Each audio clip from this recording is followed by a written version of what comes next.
Hi అండి, welcome back to కుస్మా thoughts. ఈరోజు మనం ఉద్యోగం గురించి తెలుసుకుందాం. ఉద్యోగం ఈ వర్డ్ ఎలా వచ్చిందో తెలియదు కానీ ఉద్యోగం పురుష లక్షణం. ఓకే, ఇప్పుడు ఉద్యోగం ఇద్దరు లక్షణం అయిపోయింది. అంటే ఆడవాళ్ళు మగవాళ్ళు కలిసి చేసుకుంటున్నారు. కానీ ఇప్పటికీ కూడా ఎంతో చదివిన వాళ్ళు ఆడవాళ్ళు ఇళ్ళల్లో హౌస్ వైఫ్గా చేస్తున్నారంటే నమ్ముతారు కదండి. వాళ్ళకి ఉద్యోగం చేయాలి, డబ్బు సంపాదించాలి. కొంతమందికి అనుకుంటారు భర్తకి సపోర్ట్గా నిలబడాలని, కొంతమంది అనుకుంటారు నా ఆత్మ తృప్తి కోసం చేయాలని, కొంతమంది అనుకుంటారు పిల్లలు ఉన్నారు వాళ్ళ కోసం చేయాలి.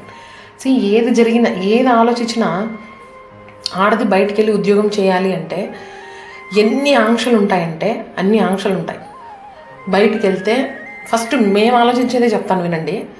బయటికి వెళ్తే ఇల్లు చూసుకునే వాళ్ళు లేరు. అంటే బయటికి వెళ్ళిన వాళ్ళు కరెక్ట్ ఎగ్జాక్ట్ టైంకి వస్తారని రూలు లేదు. ఉద్యోగం కోసం వెళ్ళిన వాళ్ళు కొంచెం అటు ఇటు అవుతుంది.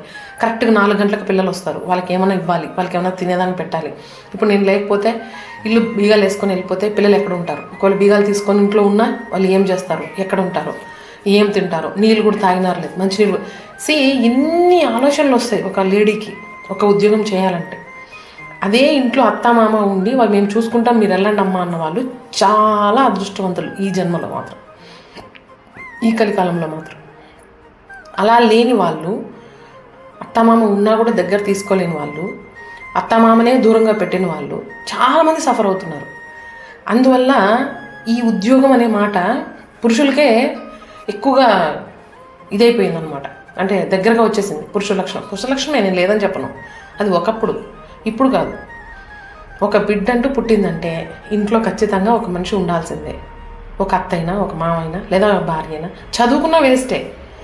వాళ్ళు కొంచెం పెరిగే కొందికి ఆడపిల్లలు అయితే వయసుకు వస్తారు, మగపిల్లలు అయితే దారి తప్పుతారు వదిలేసి తిరిగినామంటే. కొంతమంది ఇప్పుడు కూడా గవర్నమెంట్ ఎంప్లాయీస్ ఏం చేస్తున్నారండి, తీసుకొని పోయి హాస్టల్స్లో వేస్తున్నారు. వాళ్ళు ఎలా ఉంటున్నారు అందరికీ తెలుస్తుంది, హాస్టల్లో ఉన్న పిల్లలు. అలా ఉద్యోగం చేస్తే ఈ బాధ, చేయకపోతే ఇంట్లో రెస్పెక్ట్ ఉండదు, ప్రతిదానికి మొగుడు దగ్గర చేయి చాపాలి.